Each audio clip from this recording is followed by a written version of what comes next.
Good evening. It's good to be with you again. While one wife is complaining about the big head of her husband being in the way because she can't just move her chair over or anything. That's just the way it is. You don't get away with anything before we go on air, most times. But it's good to be with you on this nice rainy day. And just a note for next week, there's not going to be an evening teaching next week. Resurrection Sunday, long weekend, that kind of thing. But if you're looking for things to do, we got plenty happening. I'll tell you what they are now coming up, and at the end they'll be on the screen there. So next Friday, there's going to be no youth group simply because Good Friday, no school, but we're having our Good Friday breakfast. It's happening at the Kingsley Hall, which is a little up the road. I think it's like 42 Kingsley Road, up just from the church here. If you go up our road a little bit, you got our church on the left. Then you'll have the United Church, and the building right next to it is the Kingsley Hall. We're in there. Breakfast starts at 8:30. It's by donation only. Runs from 8:30 to 10:30. If you're looking for something to do the next night, we're going to have a nice night starting at 6:30 on Saturday night. We're going to spend a time watching. I wish I had a different title. It's just called Jesus. We're going to have a nice time watching Jesus. On the big screen, basically, is what it's going to be. And then Sunday morning, we got our resurrection service. Come on out. And we'll be worshiping together as we continue to celebrate the resurrection of our Lord. So that's coming up later. And as I said, that's all going to be on the screen later at the closing screen, so you'll be able to have that.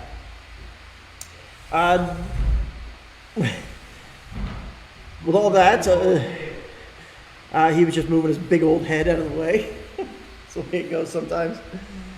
So tonight we're going to be continuing in our series. As I said, I like to be a little more exciting, calling it Unlocking Daniel. And I'll tell you, tonight we're going to be looking at Daniel chapter 8.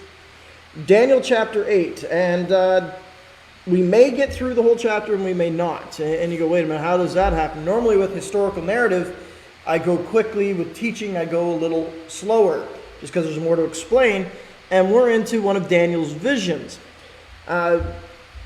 Well, the reasons this one's going to go a little bit faster is because unlike chapter 7, it's not really divided into sections. If you remember the first vision that we looked at, it all said, it's like, and then Daniel said, and then I perceived in the vision, kind of thing. So it created a break there where chapter 8 doesn't do that. So we may get through all of chapter 8 tonight, and we may not. We may have to tune in 2 weeks from now. But before we do, and before we go any further, let's just open with a word of prayer. Oh, Father God, I just thank you to be able to have your word readily available to us, to be able to study together, to be able to reflect on. And Father, as we look at your word, I pray that it increases our faith in you, that you are sovereign over all things, that even when something wicked and terrible seems to be taking place, it is not something that has caught you by surprise. It is not something that is outside your sovereignty. But Father, we see that it is within your sovereignty, and it is and will be used to bring about your good pleasure and your perfect will. And so Father, as I asked, I pray that it would increase our faith. And so Father, I pray you grant us understanding and that you would instruct us as we seek you. And Father, as we study together, I pray that this study is worship to you and that your name would be glorified. And I thank you in Jesus' name. Amen. All right, so this evening, I was about to say this morning, I did that this morning already. This morning, as I said, we're going to be picking up in chapter 8, and chapter 8 is a vision that is similar to chapter 7, but different. And the differences are of note. One thing, chapter 7 has 4 beasts, chapter 8 has 2. And so that's a big difference right there. But there's something else that we're going to mention here as well. So tonight, though, I'm calling this one the ram and the goat. What we're calling it, the ram and the goat, because that's what the 2 beasts in the vision are. If you remember before in chapter 7, it was the lion with wings.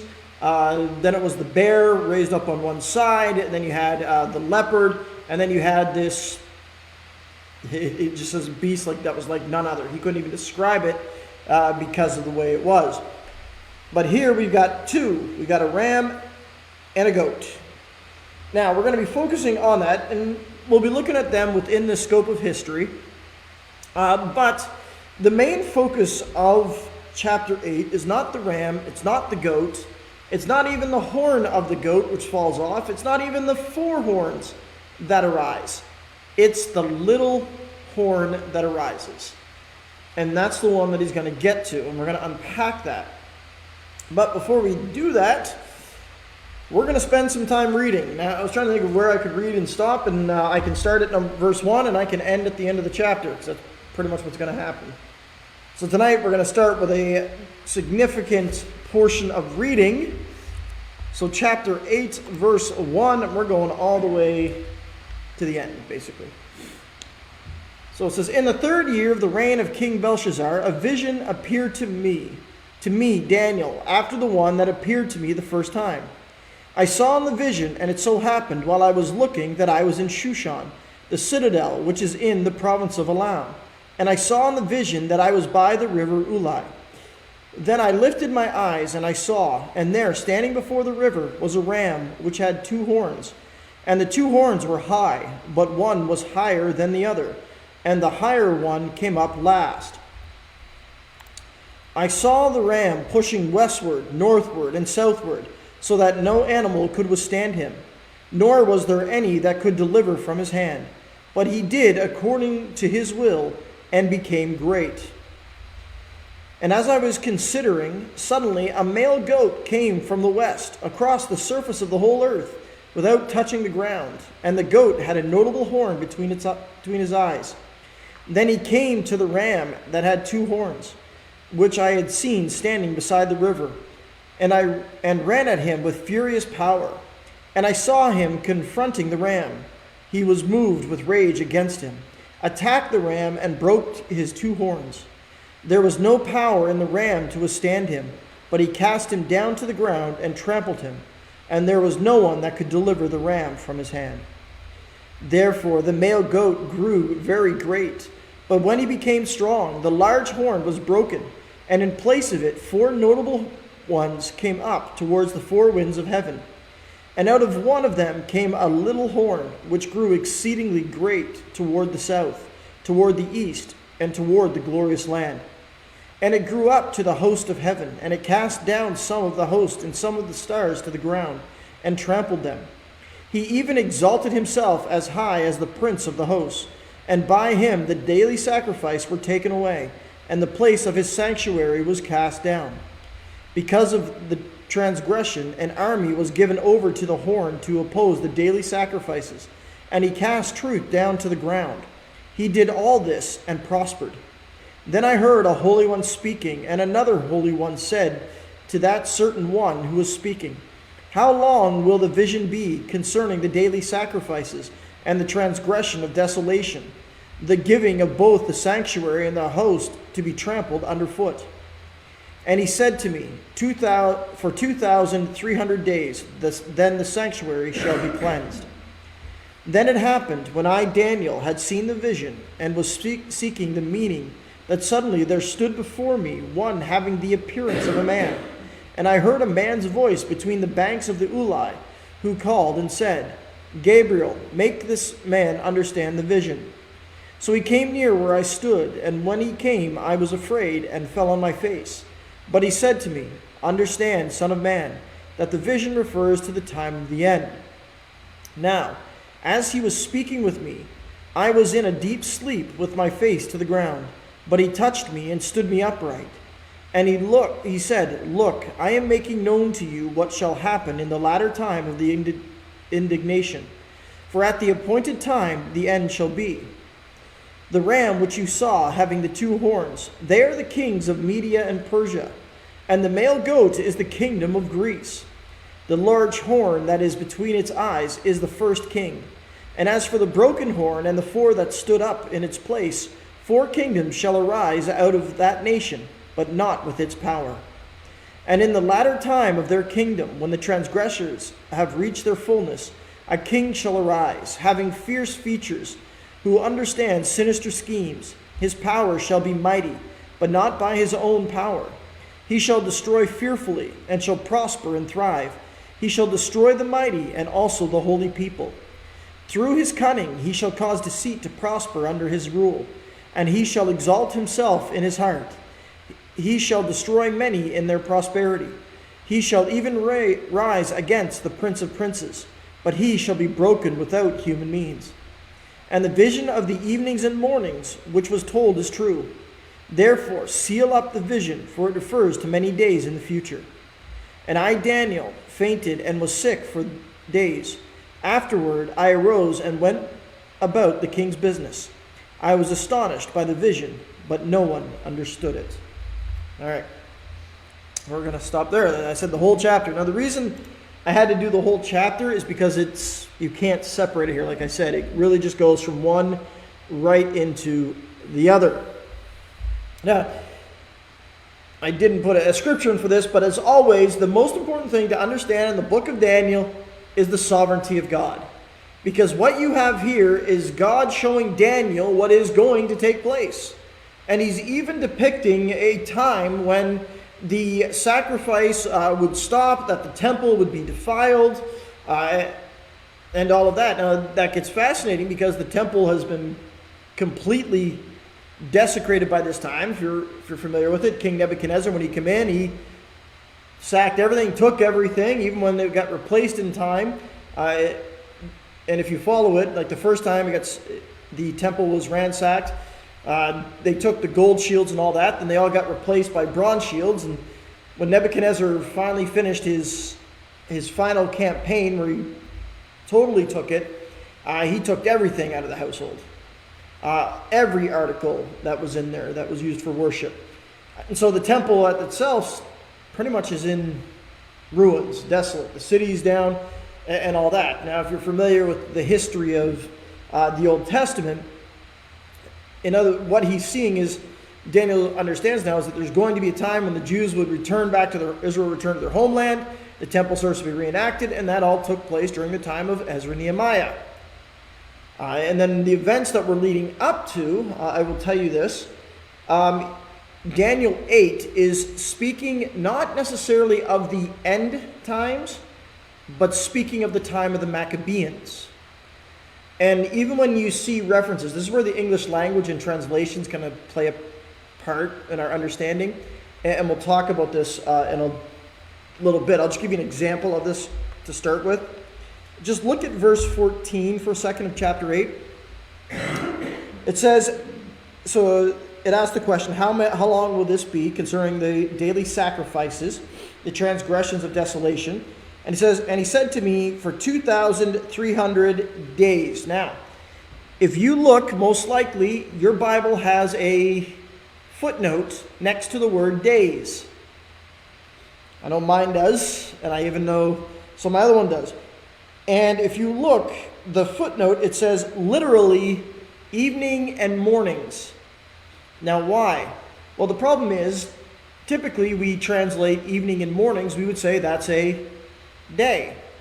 Go back to Genesis. God said, let there be light, and there was evening, and there was morning the first day. Then there was evening and morning the second day. But here, there's a good chance it's not talking about days. It means something else, but our English translations translate that as days. And it would be better to leave that as literally, there would be 2,300 evenings and mornings. Why? Because look at verse 13. How long will the vision be concerning the daily sacrifices? When did the Israelites offer their sacrifices? Evenings and mornings. In other words, it may not be referring to days here. It may be literally referring to the amount of sacrifices that would be desecrated. And there's a reason for that.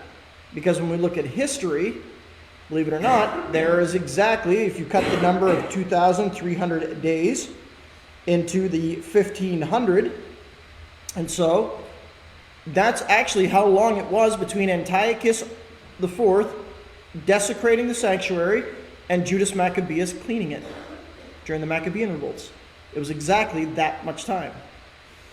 So now why is that? Why do I give that? Because we'll touch on that later. because when it now uses the phrase time for the end, it may not be referring to end times. There are plenty of times in Scripture what it means, time of the end, means the appointed time. In other words, don't worry about this because it's when the time comes, it will happen. Now, the reason I point that out is because one of the mistakes that is often made here is confusing Daniel chapter 8, the little horn, with Daniel's chapter 7, arrogant horn. And they conflate the two into one. But, as I said, there's some differences here. You're told exactly who these animals are. You're told that the goat represents Greece. That would be the leopard in chapter 7. And the little horn that comes from the goat in chapter 8 is from the goat, or if you want, the leopard of chapter 7, where the arrogant one that's talked about for the end comes from the fourth beast. And he comes amongst the 10, not the 4. So there's things like that you got to watch, that you don't interject understanding. But for that, let's just kind of work through this. We'll start right at the beginning for some background information here. The dating of this. The dating, he tells us, is in the 3rd year of the reign of King Belshazzar. Now, we're making a bit of an assumption here because there's a little bit of disagreement when he came into power. Are they referring to when he came to power? Are they referring to when his father came to power because he's co-regent? But it's approximately 550 BC. I didn't put the BC there. 550 BC. What it tells us is this is 2 years after the vision in chapter 7. And a lot has happened in 2 years, just so you know. Now, that's just some interesting background information if you're kind of looking for a time frame there. It's 2 years after the 4-beast vision recorded in chapter 7. The real interesting one is, where was Daniel when the vision took place? Now, why is that an interesting one? Well, because for some, it will say, verse 2 says, I was in Shushan. Well, maybe. But the question is, was he physically there? Because even here, I'm reading the New King James, it says, I saw in the vision, and it so happened while I was looking that I was in Shushan. Now, to understand what's happening in the power system here of the world, King Cyrus of Persia is rising to power. He's starting to influence. Babylon has some negotiations going on with them, and Shushan does serve as a meeting ground. Later on, Shushan becomes the capital of the Persian Empire. Great example of this, the book of Esther. Esther talks about that. She was in Shushan, the capital. So it's possible Daniel was there, but the question is, why would Daniel be there? And we say, oh, he was a court official, so he's there on official business, doing some things. But that might work, but there's also some things that work against it. And why do I say there's things that works against it? Well, we haven't covered this yet, but we will here soon in the near future. When Belshazzar has a feast and he starts using the things of God from the temple, and the writing on the wall happen, and his officials come in and they can't read the writing on the wall, he gets, I'll use a modern vernacular here, he gets freaked out, doesn't know what to do, and it's his mother who comes in and says, oh, by the way, there's a guy named Belshazzar who served under your grandfather. Why didn't the king know who he was? Which probably means Daniel is no longer in service. He may be retired or whatnot. Or maybe the new king, when he took power, we're not entirely sure. Maybe the new king, when he took power, was like, I don't want a Jew in my court. Or his father, who was for it, maybe he was against it. He's like, I want him out. So it seems kind of unlikely that the king would not know who Daniel is, but send him on a mission. So it's quite possible that Daniel is actually back in Babylon and he's only there in the spirit. And that happens, where they're able to, the Lord shows them something. So it's like in the vision, it looked, and while I looked, I was in Shushan, the capital, which is in the province of Elam, and I saw in the vision that I was by the river. So it's possible that he's like, oh, where am I? Oh, I'm by Shushan. Where am I exactly? Well, I'm by the river. Now, in all honesty, it's one of those things that doesn't really matter. It's one of those things that's like, oh, it's fascinating to kind of think about. In the grand scheme of things, whether he was in Babylon and saw himself in a vision near Shushan, or whether he was in Shushan for some reason and had the vision there, truthfully, it's irrelevant in this case, kind of thing. But as I said, it's just an interesting thing to note. The other thing to note here, that, again, this is because we lose it in English, is this section from chapter 8 to chapter 12 is in Hebrew. If you remember, from chapter 3 onwards was Aramaic. Chapter 7 was Aramaic. Chapter 8 is now Hebrew. And the question is, why? This is where you'd have to remember back quite a ways. Well, let me refresh your memory of the three predominant theories, and I'll tell you which one I hold to. The first predominant theory is that the entire book of Daniel was written in Aramaic, and the editor, when he got it, part of it was damaged, so he just rewrote sections in Hebrew that he had to fix up a little bit. Or there's the opposite. It was all written in Hebrew, and then he rewrote part of it in Aramaic. Both of those just seem kind of strange. Or there's the third. It was the section that was concerning the Jews was written in their language. The section that concerned the rest of the world, in essence, was written in the language of the rest of the world, Aramaic. And so chapter 7, which talks about the world empires and then talks about this leader at the end who's going to conquer all the others, displace 3 kings, and take over everything until the Son of Man comes and sets up the eternal kingdom over all things. Well, that's for everyone. Where chapter 8 is now looking specifically at what is about to take place in Jerusalem, in Israel. And so it's written in their language, one that's easy for them to understand. But just take note of that. From here, from 8 to 12, it's all written in Hebrew. And then when we come back to the other spots, which we will when we look at Daniel 5 and 6, 4, 5, 6, I think, it'll be in Aramaic. Not for us, because it's all in English, which is good. Now, let's work through this a little bit. All right, so Daniel, he says, in the vision, he saw 2 beasts. He saw the ram and the goat. Now here, just a comparison. The ram is the bear from chapter 7. The goat is the leopard. You even see this. Remember the description of the bear? The bear was raised up on one side. How does it describe the goat? It says the goat has 2 horns. And the 2 horns were high, just noting their prominence. But one was higher than the other, and the higher one came up last. Now, we don't even have to guess what the ram represents. Why? Because later on, what does it say? Well, when he looks at it, the ram with that which you saw having the 2 horns, they are the kings of Media and Persia. So we don't even have to guess.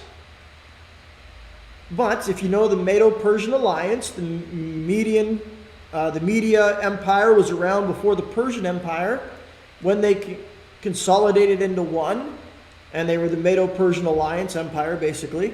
The Persian Empire became greater. So their horn was larger. That's all it really is to it. And that matches up perfectly to the bear which was raised up on one side. So we're dealing with the same things, just different description. And the goat, he gives us an answer for that. And the male goat is the kingdom of Greece. It says the male goat is Greece. Now, truthfully, it's a Grecian Macedonian empire, really. But notice that the description of the goat as it's coming, the male goat grew very great. Oh, sorry, before that. He was, then I saw, which came to the ram. Okay, as it's turning, the male goat. There we go. Verse 5. A male goat came from the west across the surface of the whole earth without touching the ground. Now, why is that a significance? Well, if you go back to chapter 7 and you look at the leopard, after this I looked, and there was another like a leopard, which had on its back 4 wings of a bird. So in other words, the same picture. Nothing can stop it, and it's just flying over the earth. Now, we would use that kind of technology. If somebody is driving incredibly fast, we use the expression, they're just flying, aren't they? Not that they're literally flying, we're just talking about the speed. It's not a new thing. They just say, well, they have the wings, so that's how fast they're going, kind of thing. So and again, the reason I drive that home is because we have to understand that the little horn here in chapter 8 is not the same horn as chapter 7. Because it makes it clear that the little horn here that it focuses on is coming from the goat, which is the leopard in chapter 7. Not the final beast that you see there. So, let's look at some of the history here. The Medo-Persian conquest. So if you look at it here, the description that was given of the ram, it says, "Then I looked and saw to stand beside the river was a ram which had 2 horns, yada yada. I saw the ram," now notice it says, "pushing westward, northward, and southward." There's a direction missing. No east. Well, actually, that makes sense, because it came from the east. And the Medo-Persian Empire happened in this way. They started with westward, and the first thing they conquered was Babylon, Mesopotamia, Syria, and Asia Minor. Guess which direction they went next? Northward, to Colchis, Armenia, and Iberia, and the dwellers on the Caspian Sea. And then they went south and conquered Judea, Egypt, Ethiopia, Libya, and also India under Darius. Now keep in mind, this is Daniel writing before it happened. That's why he gave the dating of it. This is in the 3rd year of King Belshazzar, a vision came. And it's telling exactly which way the conquest of this Medo-Persian Empire is going to take. Now you would think that would give you a significant advantage if you knew where your enemy was going to be. I'm reminded of recorded in the Kings, the time of Elisha, when the enemies wanted to attack Israel, and Elisha would just go to the king and say, "Oh, by the way, there's an ambush here. Oh, by the way, they're going over here." So much that the king got frustrated and called his officials and says, "Could one of you please tell me who's on the side of the king of Israel?" And the guy's like, "It's none of us. They've got this guy, Elisha. He tells you even what you say in secret." And you'd think that'd be an advantage, but Daniel makes it clear that you're not stopping this ram. This ram is conquering everything. In fact, when one of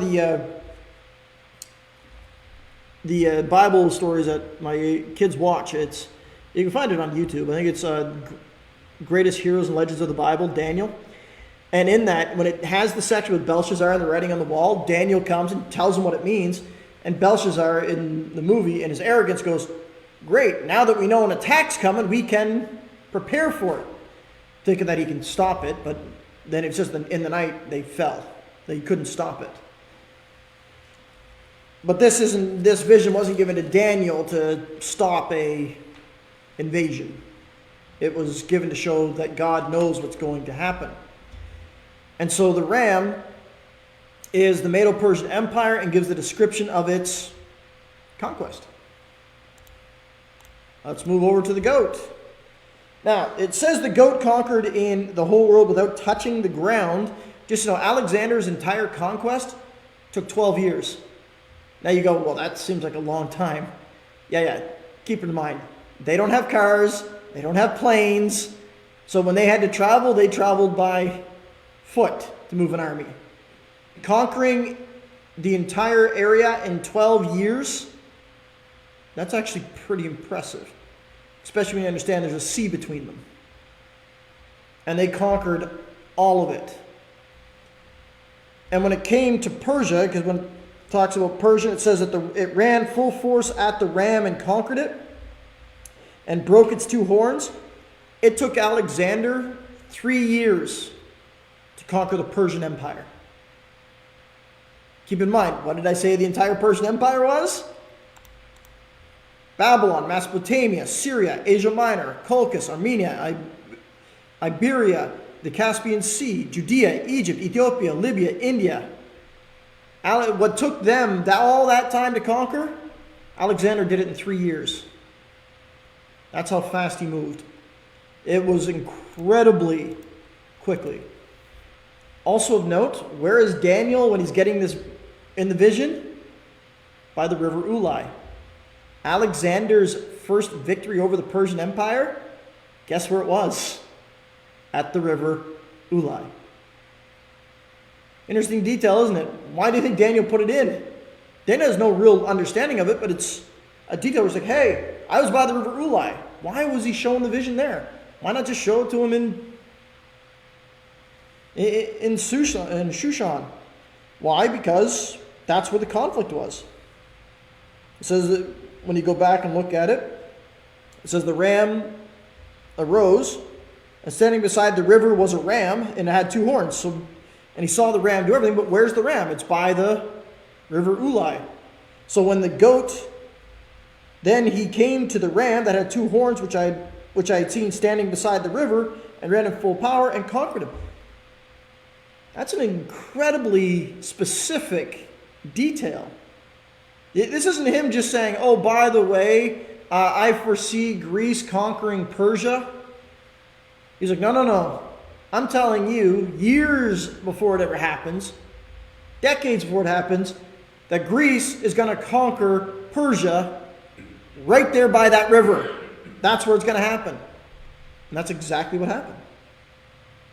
And again, the reason I drive all this home, the so specific of it, is the fact it shows the sovereignty of God. And just so you know, it's this chapter is the reason that people want to say that, oh, this was written after the event. That it was written during the 2nd century, during the time of the Maccabees. Why do they want to say that? Because it's too accurate. It's far too accurate.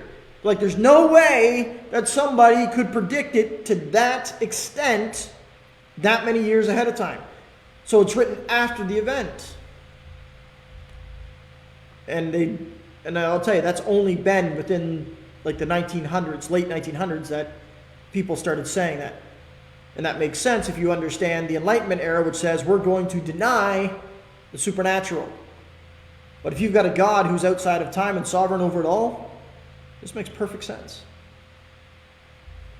And so Alexander's rise to power was exactly that. Now, the 4 horns. So just, so it says, when therefore the male grew very great, but when he became strong, the large horn was broken. And in place of it were 4 notable ones came up towards the 4 winds of heaven. Now, we're not entirely sure what killed Alexander the Great. We do know he didn't die of old age, and we do know he didn't die in battle. When I say we don't know if he got sick and died. We don't know if he was poisoned and died. But he died right around the age of 33. And then what happened to his kingdom? It was divided. It says to the 4 winds. Just to give you a little bit of history here, that gives you the Seleucid Empire to the east, Seleucid, by Seleucus. The general Cassander went and conquered in the west Macedon. Then Ptolemy rose up and developed the Ptolemaic Empire to the south. And Lysimus went and conquered Thrace to the north. So again, Daniel's vision was incredibly specific. But as nice as all of this is, that's not where the focus of this vision is. The focus of this vision is, and out of one of them came a little horn which grew exceedingly great toward the south, toward the east, and toward the glorious land. That's what he is. That is the detail that he wants to get to. So the little horn. So the little horn, we know, is Antiochus Epiphanes, or Antiochus IV. He was not the leader in the east, but he used cunning and strategy and rose through the ranks to become domineering in the east. Then, what did he do? He went after the Ptolemaic Empire to the south. He went after Ptolemy. And he had victory to the south. Once Antiochus IV had done all that, guess where he set his sights? Jerusalem. Now, Antiochus conquered Jerusalem, but he also did some things. We're going to spend a little bit of time talking about Antiochus here. This is where you got to dig into some of the histories. Conquering the Jews is exceedingly hard to do.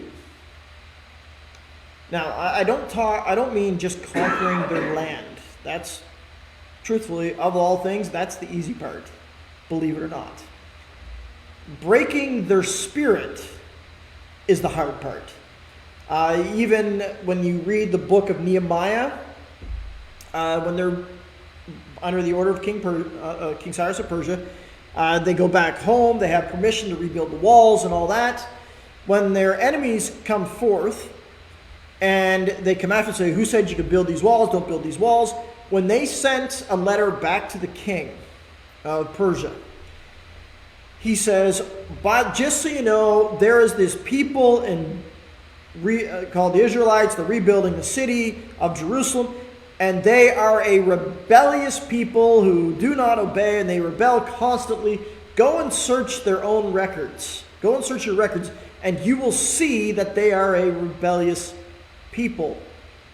What were they rebellious against? Well, they're not going to accept the gods of the invaders. They're not going to accept their customs. They're going to do what they do.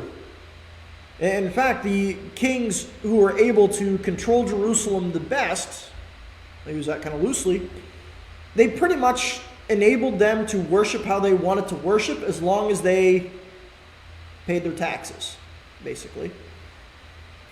Antiochus, what he did is he's aware of this. And he goes in and he removes the high priest. And he replaces the high priest with his, I'm going to think the family relation here. It's either brother or uncle. But the one he replaces him with is very much in favor of Hellenism. That is the Greek way of thought, the Greek lifestyle. So he puts in a high priest who's willing to compromise a lot. And as he does this, he's leading the people into transgression. And if you look at what was said here, because of transgression, an army was given over to the horn to oppose the daily sacrifices.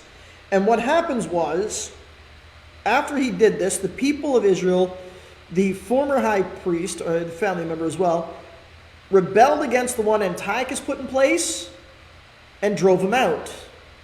What did Antiochus do? Well, that high priest, the Hellenist high priest, he went back and told Antiochus what had happened. And Antiochus brought his army this time. And when he went in, it says the little horn went in. He was given over to the horn to oppose the daily sacrifices. He cast down truth down to the ground, and he did all this and prospered. He went in and he defiled the sanctuary, offering a pig on the altar.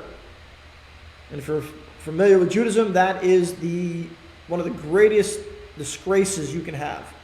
The only thing that might have been worse would be to burn human bones on the altar. That would have been probably the only thing worse. King Josiah did that in the north to desecrate the false altars there.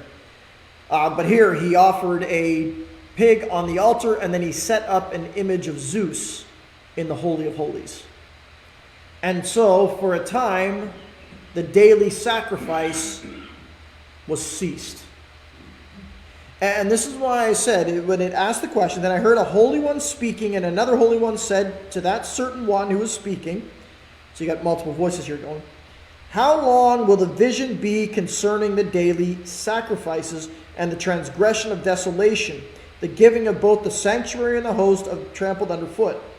And he said to me, for 2,300 days, then the sanctuary shall be cleansed.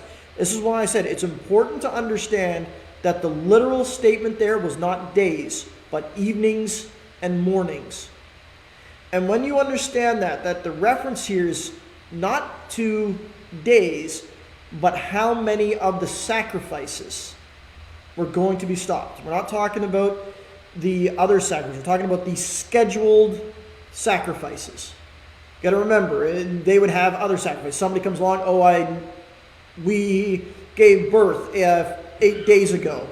Here's our sacrifice for cleansing and for the circumcision of our 8-day-old child.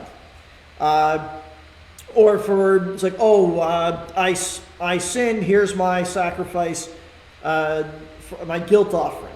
And it's not even, it's like, here's my offering of first grains. It's talking about the daily sacrifices that were in place that would be offered every morning and every evening. And when you grasp that at 2,300, and you break that down in half to get the days, it's 1,500 days. And with that is how long it was actually between, we have the historical records, between Antiochus IV showing up, doing his desecration, doing his thing, stopping the sanctuary until it was cleansed under the Maccabees. It was exactly the amount of days. Now, so that's even with the interpretation, if you look, talks about, so in the latter times of their kingdom, that's the Greek kingdom, the transgressions have reached their fullness. A king shall arise, having fierce features, who understand sinister schemes. His power shall be mighty, but not by his own power. It means he's not actually the leader, he's a general. He shall destroy fearfully and shall prosper and thrive. He shall destroy the mighty and also the holy people. Through his cunning he shall cause deceit to prosper under his rule, and he shall exalt himself in his heart. He shall destroy many in their prosperity. He shall even rise against the prince of princes, but he shall be broken without human means. And the vision of the evenings and mornings which was told is true. Therefore seal up the vision, for it refers to many days in the future. So when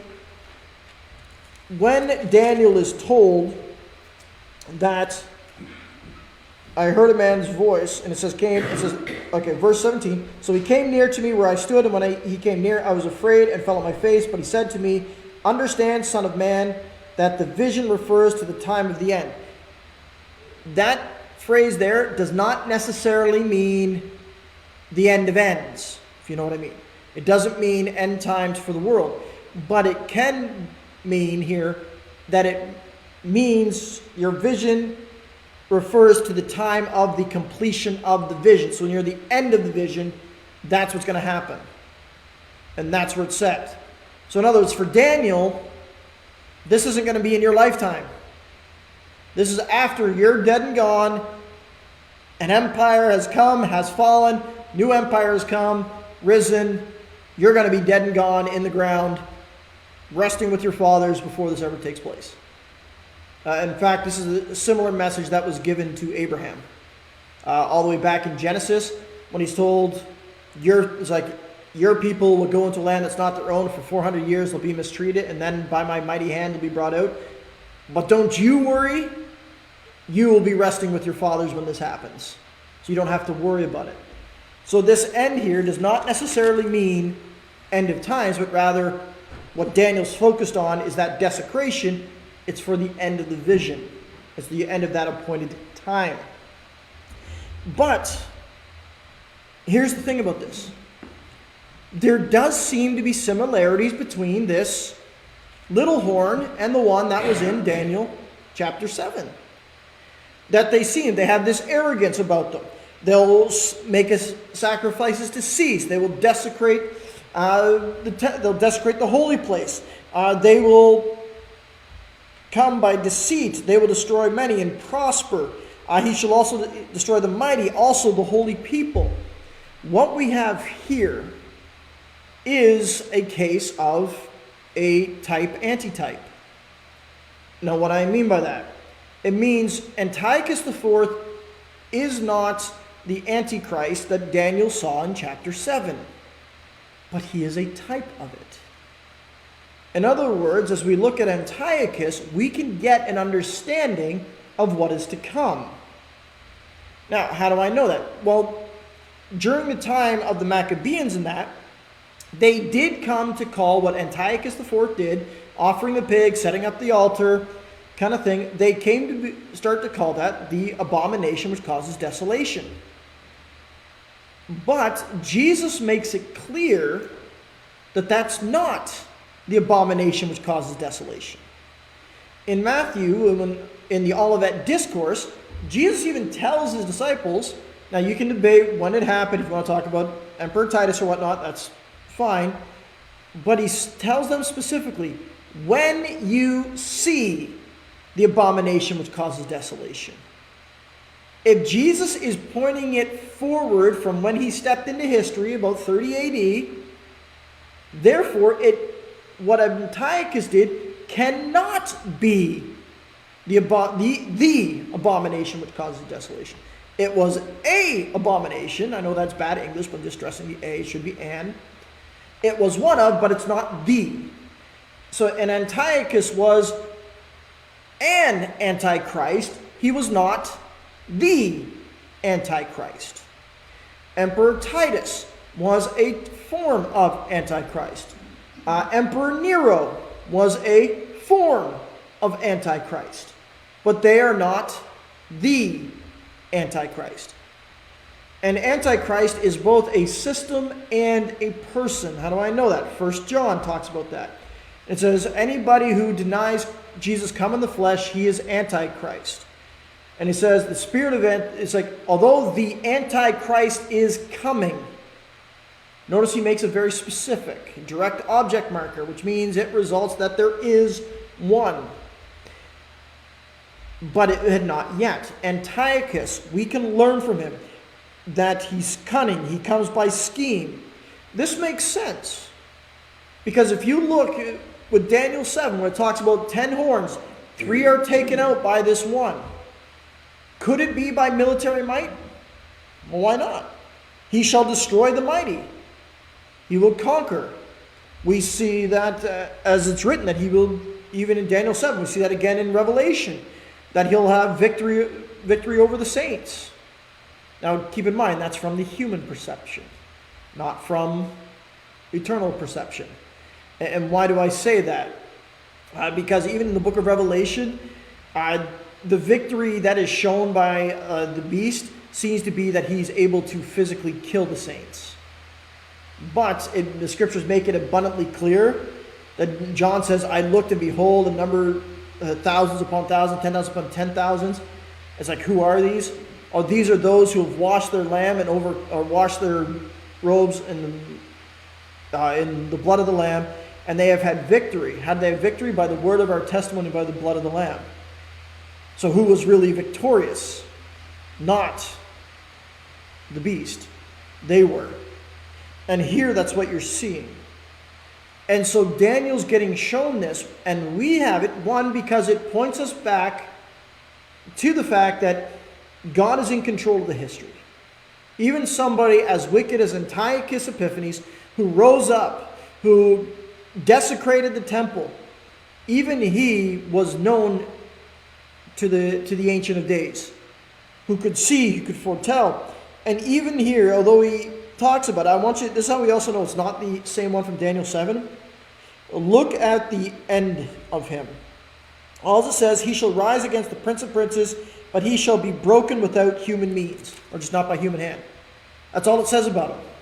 But if you compare that to Daniel 7, when it talks about it, I'm just going to back up here, Daniel 7:25. He shall speak pompous words against the Most High. He shall persecute the saints of the Most High. He shall intend to change times and law. Then the saints shall be given into his hand for a time and a times and half a time. So you also got a different description of time here. It says, but the court shall be seated, and they shall take away his dominion to consume and destroy it forever. Then the kingdoms and dominion and the dark greatness of the kingdoms under the whole heaven shall be given to it. Now when he's taken, sorry, I got to go back to when his description is. I'm going to go back to the actual vision. So, the eyes of a man, mouth speaking pompous words, starting in verse 9, chapter 7. I watched till thrones were put in place, and the Ancient of Days was seated. His garment was white as snow. His hair of his head was like pure wool. His throne was a fiery flame, its wheels a burning fire. A fiery stream issued and came forth from before him. 1,000 thousands ministered to him, 10,000 and 10,000. And when it looks at it, the description of the defeat of this arrogant horn of Daniel 7, his defeat is shown that he's swept away in fire, as opposed to just, well, he dies, kind of thing. It's almost what you have in chapter 8 of this little horn is the equivalent of Alexander's horn just falling off. He didn't die by human hands, he just died. And so it's not the same horn, but it gives us a good picture of what it would be like. This is where I say there's nothing new under the sun. Even when it comes to the methods that the enemy uses, they really don't change. Cunning, deceit, take advantage of. As I said, when you study Antiochus and you study his method, how did he seek to bring it in? He started by replacing the religious teacher to one who had compromised, who would bring in the Greek ideas into the holy people of God and to teach them there. And that's what led to the desecration. So it's fascinating because even if you study the scriptures, one of the most interesting events is the events in Genesis of Balaam. Balaam, son of Barak. He was hired to curse Israel and he couldn't do it. And he knew why. I cannot curse what God has blessed.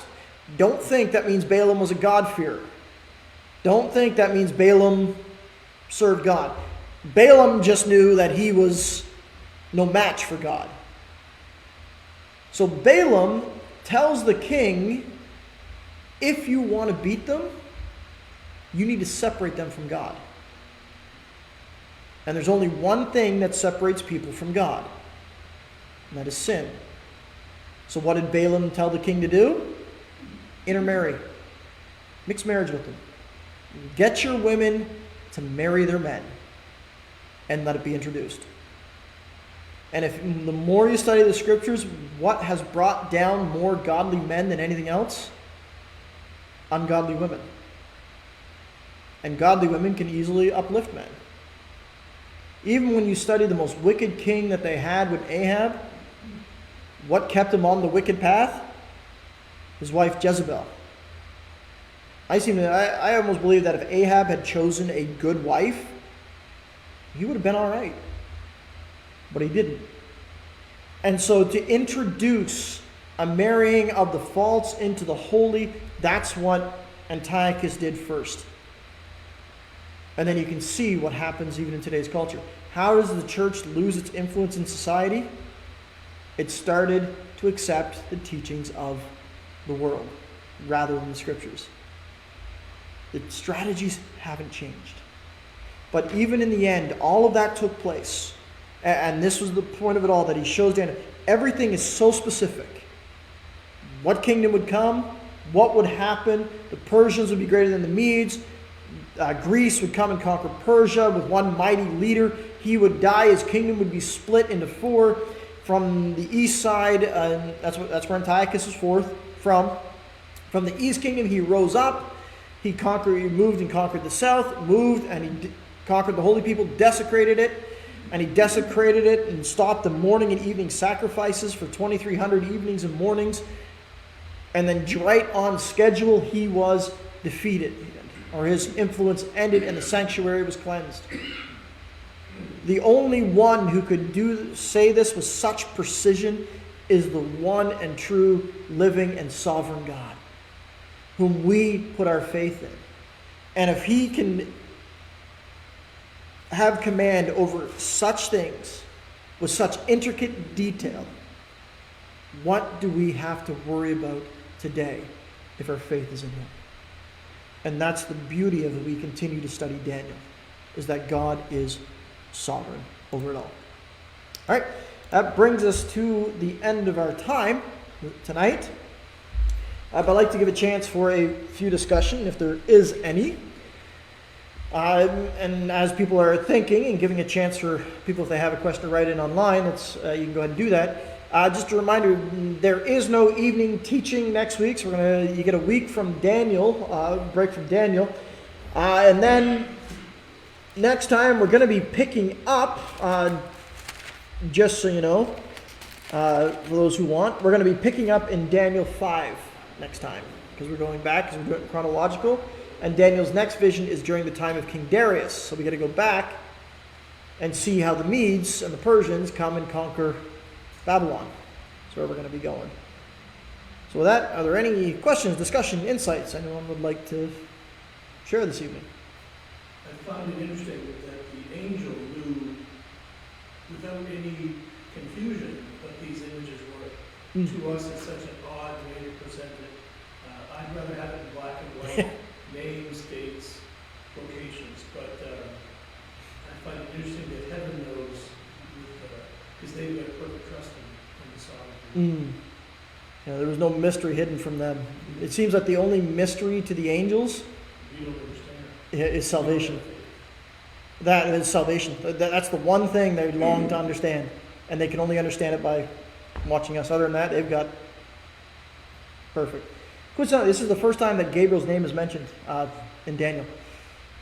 We're actually told, this is Gabriel. So the chapter 7 angel, we don't know if that's Gabriel. You can assume it is, because it seems that Daniel has familiarity. Remember, chapter 7, Daniel did not put in every piece of information. So it's perfectly possible that he had the name and just, that's not important in the grand scheme of things. Just like Daniel didn't say if he was physically in Shushan or if he was just there in the vision. I said, it really doesn't matter in the grand scheme of things. I also find it interesting that Daniel was still tremendously physically overwhelmed by this experience. Yeah. This is also one of the things is when these people who constantly say, I had an angelic visitor and I was doing all this, but when you look at Gabriel shows up, then it happened when Daniel, had seen the vision and was seeking the meaning, and suddenly there stood before me one having the appearance of a man. And I heard a man's voice between the banks of the Ulai, who called and said, Gabriel, make this man understand his vision. So he came near where I stood, and when he came near, I was afraid and fell on my face. It wasn't like, look, angels, yeah, we're going to do that. No, he was like, man. It's like, I am deadly afraid of this. And so it gives a very different depiction of interaction. When I was in Saskatchewan, I attended a church, and a young man came in near the end of my stay there and shared his testimony. And I only found out after it all happened that he was the son of a deacon in this church of about 100 or so people. And he had some mental issues that had gone away on a kind of retreat thing for several months. And when he came back, he was all excited and invigorated, and they let him come up and share his testimony. And during his testimony, he said that he has a vision of meeting Jesus, and he high-fived Jesus, and Jesus says, what would you like to do? And he was right out of high school and got off on a drug bender and things like that, and he was still of that age and that mentality. He said, hey dude, I'd like to wrestle an angel. And I was furious with the deacons and pastor, they didn't drag him off the stage. And I said, what kind of demonic thing are you allowing in our fellowship? Nobody would have an experience like that didn't have an awe of God and didn't have a fear of God, and nobody would be reverent to Christ. And they were clapping for him. It's pretty crazy. So I said, every time I see, even when the people of God, who we consider from our perspective the holiest people, when they come in contact with it, they're always afraid. The biggest one that I always see is in Revelation, John the Apostle. Yeah, and you're talking about a guy who was with Jesus, saw every miracle, saw his glorification on the mountain. He gets a vision of him and the Son of Man. He says, I dropped like a dead man. And that's somebody he spent physical time with, and even still, he was like, I'm done. He's like, I can't. And yet today, it's just like, oh yeah, I did this. We laughed with Jesus. So the worst, you can find a video of Jesse Duplantis, who's like, he says in his way, he's comforting Jesus. It's ridiculous.